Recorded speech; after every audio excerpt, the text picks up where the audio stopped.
Hello दोस्तों, कैसे हैं आप सभी लोग। एक बार फिर से आपका आपकी क्लास में बहुत बहुत स्वागत है। मित्रों, अभी तक हम लोग वैदिक काल और उत्तर वैदिक काल की सामाजिक, आर्थिक, राजनैतिक, ठीक है, और धार्मिक सभी व्यवस्थाएं देख चुके थे।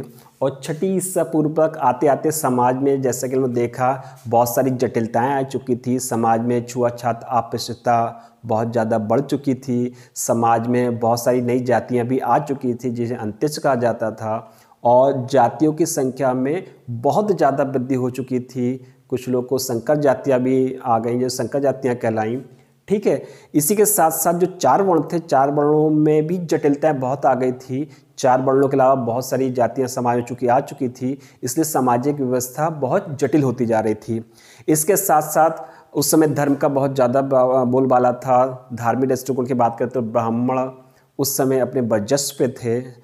और जो सबसे ज़्यादा दयनीय स्थिति थी वो शूद्रों की थी। वैदिक काल से आते आते उत्तर वैदिक काल शूद्रों की स्थिति बद से बदतर हो चुकी थी मित्रों। और जो वैश्य की बात करते हैं तो वैश्यों का चूंकि दिया रखा था कि वैश्यों द्वारा जो कमाया गया धन या लाभ होता था उस पर क्षत्रिय ब्राह्मण जीवित थे, तो उन पर बहुत सारे कर अध्यारोपित हो चुके थे। इसलिए वो भी इस धार्मिक व्यवस्था से बहुत ज़्यादा परेशान थे। तो इसी संदर्भ में छठी शताब्दी ईसा पूर्व आते आते बहुत सारे संप्रदाय आए जिन्होंने धार्मिक व्यवस्था का विरोध किया, धार्मिक कर्मकांडों का, पाखंडों का विरोध किया। तो उसी संदर्भ में आज हम बात करते हैं कि कौन कौन से प्रमुख संप्रदाय आए और उन्होंने समाज में क्या प्रभाव डाला। तो चलिए आज मित्रों चलते हैं, पढ़ते हैं प्रमुख धार्मिक नास्तिक संप्रदाय। ठीक है, सबसे पहले बात करते हैं छठी शताब्दी ईसा पूर्व। कई नास्तिक, धार्मिक या कह सकते हैं संप्रदाय अस्तित्व में आ चुके थे और जिसमें लगभग 62 संप्रदायों की हमें जानकारी मिलती है। और उन 62 संप्रदायों में भी कुछ निम्नलिखित प्रकार से हैं जिनके बारे में आज हम लोग पढ़ते हैं। ठीक है मित्रों, तो सबसे पहले बात करते हैं घोर अक्रियवादी सिद्धांत की। ठीक है, इसके जो संस्थापक थे पूरन कश्यप थे। दूसरे नंबर पे आते हैं आजीवक संप्रदाय। ठीक है, तो उनके जो संस्थापक थे मक्खलपुत्र गोशाल थे। और तीसरे जो नंबर पे आते हैं वो नितांत भौतिकवादी या उच्छेदवादी कहलाते हैं और इनके जो संस्थापक थे अजित केस कमलान थे। ठीक है, उसके बाद जो चौथा नंबर आता है उसके बाद आते हैं अक्रियवादी या नित्यवादी संप्रदाय, जिसके जो संपादक थे या संस्थापक थे वो थे आपके पकुत कच्चायन। पाँचवें नंबर की बात करते हैं तो अनिश्चयवादी या अज्ञेयवादी सिद्धांत या संप्रदाय आता है, जिसके संस्थापक थे संजय विठलाथ पुत्र। फिर जो आता है आपके पाँचवें नंबर पे वो थे जैन धर्म। जैन धर्म के संस्थापक महावीर स्वामी थे और ये 24वें तीर्थकर भी थे। ठीक है, लास्ट में जो आता है बौद्ध धर्म था। बौद्ध धर्म के संस्थापक महात्मा बुद्ध थे। वैसे तो मित्रों जैसा कि पता ही है कि लगभग 62 प्रकार के संप्रदायों की जानकारी मिलती है, लेकिन इस 62 संप्रदायों में जो सबसे ज़्यादा जनमानस पर प्रभावित किया उसमें से मुख्य रूप से दो ही आते हैं। हालांकि और भी थे, लेकिन जिन्होंने बहुत ही गहराई से जनमानस को छुआ उनमें से जैन धर्म और बौद्ध धर्म ज़्यादातर गिने जाते हैं। ठीक है, इन्हीं दो धर्मों का उस समय बहुत अधिक बोलबाला था। तो आज हम लोग उन्हीं के विषय पढ़ेंगे। सबसे पहले हम बात करेंगे जैन धर्म की, लेकिन उससे पहले एक चीज़ और जान लीजिए मित्रों। चूँकि 62 संप्रदाय थे, 62 संप्रदाय में जिसमें चारवाक जिस लोकायत था उनका संप्रदाय, दूसरे थे बौद्ध, तीसरे जैन। ये जो तीनों धर्म थे नास्तिक थे। मतलब नास्तिक का ना तो इनको ईश्वर पे विश्वास था और ना ही वेदों में विश्वास रखते थे। तो याद रखिएगा, ये मित्रों कंपटीशन में भी आ सकता है कि बहुत सारे जो दर्शन हुए हैं या बहुत सारे संप्रदाय हुए हैं उनमें से जो चारवाक थे या बौद्ध या जैन, ये जो नास्तिक दर्शन था या नास्तिक संप्रदाय था, इन्होंने ईश्वर की सत्ता को चुनौती दी। उन्होंने ईश्वर सत्ता को नहीं माना और ना ही वेदों पर उन्होंने विश्वास किया। ठीक है, तो इसी संदर्भ में आज बात करते हैं सबसे पहले जो धर्म था जैन धर्म की। तो जैन धर्म में मित्रों सबसे बड़ी बात है कि इसमें टोटल 24 तीर्थकर हुए हैं और उसमें जो सबसे पहले जो तीर्थकर थे वो ऋषभनाथ थे या आदिनाथ थे। ठीक है, अगर बात करते हैं ऋषभदेव की तो ऋषभदेव सबसे पहले, या ऋषभनाथ या आदिनाथ, ऋषभदेव नहीं ऋषभनाथ सबसे पहले तीर्थकर थे। पहले ये राजा थे, फिर उन्होंने अपना सिंहासन अपने बच्चे या अपने पुत्र के उनके फेवर में छोड़ दिया और तपस्या की और सबसे पहले वो यति बने। ठीक है, अगर बात करते हैं हम अपने ऋग्वेद की, तो ऋग्वेद में ऐसे 2 जैन तीर्थकर आते हैं। सबसे पहले ऋषभदेव जिन्हें आदिदेव भी कहा जाता है प्रथम, और अरिष्टनेमी जो कि 22वें नंबर में है, 22वें तीर्थकर थे। इन 2 तीर्थकरों का नाम हमारे ऋग्वेद में आता है। ठीक है, अगर बात करते हैं जैन धर्म की, तो जैन धर्म में जो सबसे महत्वपूर्ण सिद्धांत दिया था, हालांकि उन्होंने बहुत सारे सिद्धांत दिए, लेकिन उनमें सबसे महत्वपूर्ण जो सिद्धांत गिना जाता है वो है सप्तभंगिनी सिद्धांत। ठीक है, तो सप्तभंगिनी सिद्धांत ने एक ऐसा दर्शन दिया जो बहुत ही विशाल स्तर का था, और इसी दर्शन में बताया गया या इसी सिद्धांत में बताया गया कि वेदवाद सर्वमान्य सिद्धांत नहीं हो सकता, जो सभी लोगों का स्वीकृत हो वो सिद्धांत नहीं हो सकता। याद रखिएगा मित्रों। और अगर बात करते हैं ऋषभनाथ की, तो जैसा कि बताया था कि ऋषभनाथ राजा के पुत्र थे और इन्होंने अपने पुत्र के फेवर में राजताक त्याग कर सन्यासी हो गए थे या पहले यति बने थे। ठीक है, आगे बात करते हैं जो 23वें नंबर के आते हैं जो तीर्थकर, उनका नाम पार्श्वनाथ था। ठीक है, 23वें पार्श्वनाथ, और ये काशी के इक्ष्वाकु वंश, ठीक है, या काशी के इक्ष्वाकु राजा अश्विन के पुत्र थे और वामा देवी इनकी माता का नाम था। ठीक है, याद रखिएगा मित्रों, जो 23वें तीर्थकर थे वो पार्श्वनाथ थे, वो काशी के राजा, ठीक है, काशी के राजा इक्ष्वाकु राजा अश्विन के पुत्र तथा वामा देवी इनकी माता थी तथा, और 24वें जो तीर्थकर थे उनसे 250 साल पहले इन्होंने जन्म लिया था। ठीक है, तो याद रखिएगा जो 23वें तीर्थकर थे वो थे पार्श्वनाथ, और इनके पिता का नाम था अश्वसेन, और ये इक्ष्वाकु राजा थे, और इनकी माता का नाम वामा देवी था। ये अक्सर प्रश्न आ चुका है और आगे भी आने की पूरी उम्मीद है, तो इसको अच्छे से याद रखिएगा मित्रों। और इनका जो जन्म था महावीर स्वामी जो कि 24वें तीर्थकर थे जैन धर्म के, उनसे 250 वर्ष पूर्व इनका जन्म हुआ था। ठीक है, अगर बात करते हैं पार्श्वनाथ की ही, तो इन्होंने जब सब कुछ त्यागा था, तपस्या आरंभ की, तो तब इनकी जो आयु थी वो 30 वर्ष की थी। तो याद रखिएगा पार्श्वनाथ जी ने जो कि 23वें तीर्थकर थे, उन्होंने 30 वर्ष की अवस्था में घर त्याग दिया था और 83 दिन की घोर तपस्या की थी मित्रों। ठीक है, 83 दिन की घोर तपस्या के बाद इनको ज्ञान प्राप्त हुआ था। ठीक है, और ये निर्गंथ हो गए थे, और इनके जो अनुयायी थे, ठीक है, इनके जो अनुयायी थे इनको निर्गंथ कहा गया था। ठीक है, और निर्गंथों के 4 गण बने थे, और इन 4 गण का मतलब होता है संघ। तो इन निर्गंथों के जो 4 संघ या 4 गण बने थे, और इनके जो मुखिया थे वो गणधर कहलाए थे। ठीक है, तो याद रखिएगा अगर आप बात करते हैं 23वें तीर्थकर की, तो उनके समय में उनके जो अनुयायी थे वो निर्गंथ कहलाए थे। ठीक है, और निर्गंथ के 4 गण थे, और ये 4 प्रत्येक गण में एक गणधर होता था या उसका एक शीर्ष मुखिया होता था। ठीक है, अगर बात करते हैं पार्श्वनाथ की ही, तो पार्श्वनाथ ही पूरे जैन धर्म की बात करते हैं, तीर्थकरों की बात करते हैं, तो मित्रों यही एक ऐसे व्यक्ति थे जिन्होंने नारियों का प्रवेश संघ में दिया था, या उन्होंने नारियों को संघ में आने की अनुमति प्रदान की थी। ठीक है, और दूसरी बात करते हैं अगर और चीज़ की, तो जैन धर्म में जो 23वें तीर्थकर थे पार्श्वनाथ, उन्होंने अहिंसा पे सर्वाधिक बल दिया था। ठीक है, आगे और बात करते हैं अगर इन्हीं के बारे में, तो इनके द्वारा जो धर्म चलाया गया, ठीक है, जैन धर्म, तो जो खास तौर पे बात करते हैं अगर हम पार्श्वनाथ की, तो इनके द्वारा जो मित्रों धर्म चलाया गया था उसको कहा गया था जिन कल्प। ठीक है, जिन कल्प, और जैन ग्रंथों में ने पूरी सादानी कहा गया है। पूरी सादानी का मतलब होता है महान पुरुष। इसके अलावा और भी नामों से इनको इंगित किया गया है, जैसे कि धर्म, तीर्थकर, जिन माने होता है विजेता, और चतुर्थी कहा गया। ठीक है, तो इनको विभिन्न नामों से कहा, मतलब विभिन्न नामों से इनको जाना जाता है, विभिन्न नामों से इनको इंगित किया गया है। ठीक है। और अगर हम बात करते हैं जैन अनुसूतियों की, तो जैन अनुसूतियों के अनुसार जो पार्श्वनाथ थे उनको 100 वर्ष की आयु में सामवेद पर्वत पर निर्वाण की प्राप्ति हुई थी। याद रखिएगा मित्रों, अगर हम बात करते हैं पार्श्वनाथ की, तो पार्श्वनाथ 100 वर्ष की आयु में सामवेद पर्वत जो है वहाँ पर इनको निर्वाण की प्राप्ति हुई थी। ठीक है मित्रों।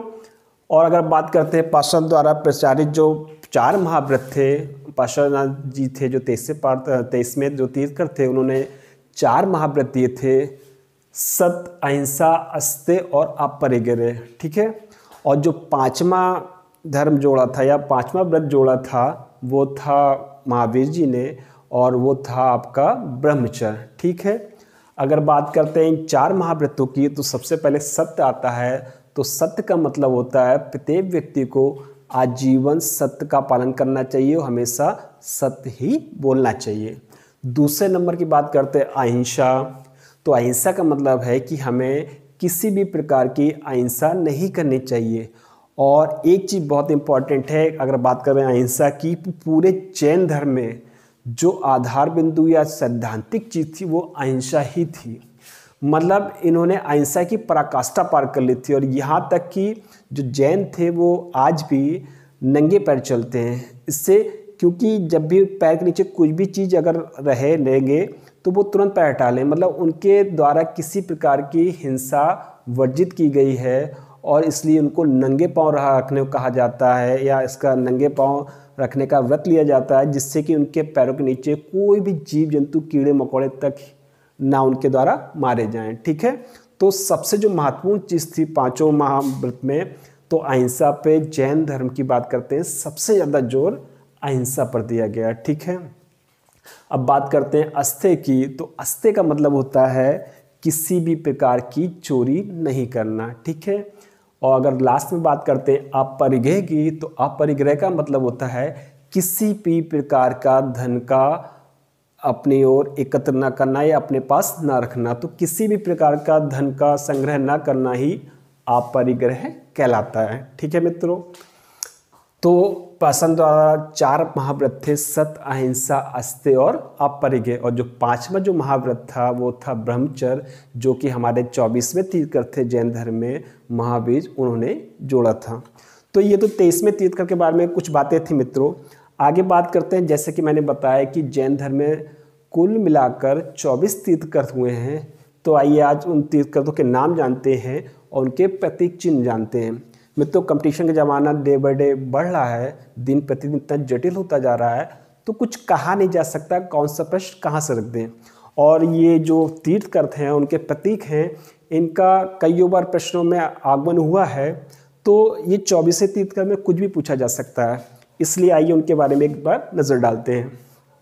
सबसे बात करते हैं हमारे पहले तीर्थकर आदिनाथ या ऋषभनाथ की। जो इनका प्रतीक था मित्रों वो था वृषभ। वृषभ को सांड भी कहते हैं या बैल भी आप कह सकते हैं। दूसरे नंबर पे आते हैं अजितनाथ, और इनका जो प्रतीक था हाथी, जिसे गज भी कहते हैं। तीसरे नंबर पे मित्रों अगर आते हैं, बात करते हैं संभवनाथ की। तो संभवनाथ थे, इनका जो प्रतीक था वो घोड़ा या कह सकते हैं अश्व। फिर बात करते हैं चौथे नंबर पे अभिनंदन नाथ की। इनका जो प्रतीक था कपिक या बंदर। फिर सुमति नाथ आते हैं, इनका क्रौंच था या चकवा नामक पक्षी था क्रौंच, जो कि हमारे उत्तर प्रदेश का राष्ट्रीय पक्षी भी है। ठीक है। अगर अब बात करते हैं हम पद्म प्रभु की, तो इनका जो प्रतीक था मित्रों पद्म था। आगे बात करते हैं सुपार्श्वनाथ की, तो इनका स्वास्तिक निशान था। अब चूंकि स्वास्थ्य का निशान पहले ही बता चुका हूँ कि अगर हड़प्पा सभ्यता की बात करते हैं, आप लोग को याद होगा, तो हड़प्पा सभ्यता से भी हमें स्वास्थ्य के निशान मिले हैं। और अगर वैदिक सभ्यता की बात करते हैं तो भी स्वास्तिक बहुत ही पवित्र निशान माना गया है। ठीक है।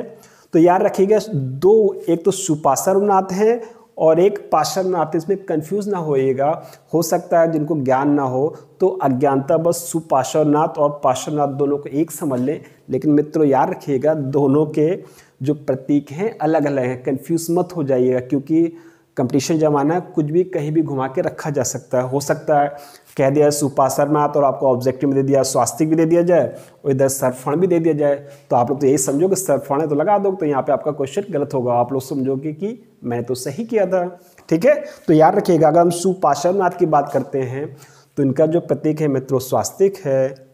आगे बात करते हैं चंद्र प्रभु की, तो जो चंद्र प्रभु हैं उनका जो प्रतीक है वो चंद्रमा है। फिर जो अगले आते हैं हमारे सुविधिनाथ आते हैं, इनका जो निशान या प्रतीक है वो है मकर। ठीक है, आगे मित्रों बात करते हैं शीतलनाथ की, तो शीतलनाथ का जो प्रतीक चिन्ह है श्रीवत्स है। आगे बात करते हैं श्रेयांसनाथ की, तो इनका जो प्रतीक चिन्ह है मित्रों गेंडा है। फिर बात करते हैं बासु पूज्यनाथ की, तो इनका जो प्रतीक चिन्ह आता है महेश या भैंसा। ठीक है, आगे बात करते हैं विमलनाथ की, तो विमलनाथ का जो प्रतीक है वो वाराह है। वाराह को सूअर भी कहा गया है। और अगर बात करते हैं भारतीय परंपरा के अनुसार तो वाराह विष्णु जी के अवतारों में से एक है, 10 अवतार में से एक अवतार भी है। और ये विष्णु जी ने तब धारण किया था जब एक राक्षस ने पृथ्वी को समुद्र के अंदर छुपा दिया था, तो उस समय वराह का अवतार विष्णु जी ने धरा था और पृथ्वी का उद्धार किया था उस राक्षस को मारकर। ठीक है, आगे बात करते हैं अनंतनाथ की। तो अनंतनाथ का जो प्रतीक था वो शयन नाम या बाज नामक पक्षी है। फिर आगे बात करते हैं मित्रों धर्मनाथ की, तो इनका जो प्रतीक चिन्ह है वो है वज्र। ठीक है, आगे बात करें तो आपका आ जाता है शांतिनाथ। शांतिनाथ का जो प्रतीक है वो है मृग मित्रों, मृग को हिरण भी कहते हैं। फिर आता है कुंथुनाथ, तो कुंथुनाथ का जो प्रतीक है वो अज है। अज माने बकरा होता है। और एक बहुत अच्छी बात है मित्रों, याद रखिएगा, हो सकता कुछ लोगों को ज्ञात हो, जिनको नहीं है उनके लिए बता दे रहा हूँ कि जो राजा दशरथ थे उनके पितामह का भी नाम अज ही था। ठीक है, याद रखिएगा इस चीज़ को। आगे बात करते हैं अरनाथ की, तो अरनाथ का जो प्रतीक है वो मीन है, जिसे मछली भी कहते हैं। फिर बात करते हैं मल्लीनाथ की, तो मल्लीनाथ का जो प्रतीक है वो है कलश। फिर मुनि सुब्रत आते हैं। मुनि सुब्रत, इसका भी जो प्रतीक है वो कुर्म है या कछुआ है। जैसा कि कछुआ की में आपने जाना होगा कि जब समुद्र मंथन हुआ था तो फिर जो समुद्र मंथन हुआ था उसमें जो मथनी थी, ठीक है, जिसके ऊपर रखी गई थी वो कच्छप ही थे या कछुआ भी थे। ठीक है, आगे बात करते हैं नेमिनाथ की, तो नेमिनाथ का जो प्रतीक चिन्ह है वो नीलोत्पल है। फिर आगे बात करते हैं अरिष्ट नेमि की, तो अरिष्ट नेमि का जो प्रतीक है वो है शंख। फिर बात करते हैं पार्श्वनाथ की, तो मित्रों जो पार्श्वनाथ जो कि हमारे 23वें तीर्थंकर थे जैन धर्म में, उनका प्रतीक चिन्ह था सर्वफण। और अगर बात करते हैं पार्श्वनाथ की ही तो इनको सर्पेश्वर भी कहा जाता है, एक नाम सर्पेश्वर भी है। तो हो सकता है कि प्रश्न में आ जाए, तो याद रखिएगा जो सर्पेश्वर है वो पार्श्वनाथ का ही एक अन्य नाम है। फिर आखिरी में जो आते हैं महावीर, उनका जो प्रतीक चिन्ह है सिंह है। ठीक है मित्रों, तो ये थे 24 तीर्थंकर और उनके प्रतीक।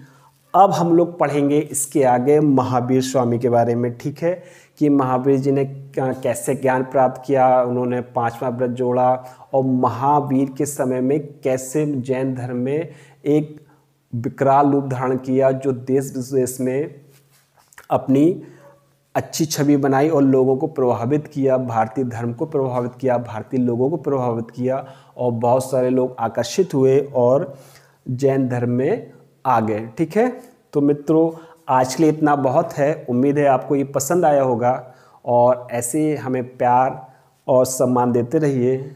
ठीक है मित्रों, अब आगे जो बात करेंगे तो बात करेंगे महावीर जी की। ठीक है, तो आज के लिए हम लोग इतना रखते हैं। अगली बार की वीडियो में हम लोग केवल महावीर स्वामी जी के विषय में ही जानकारी लेंगे। ठीक है, थैंक यू वेरी मच।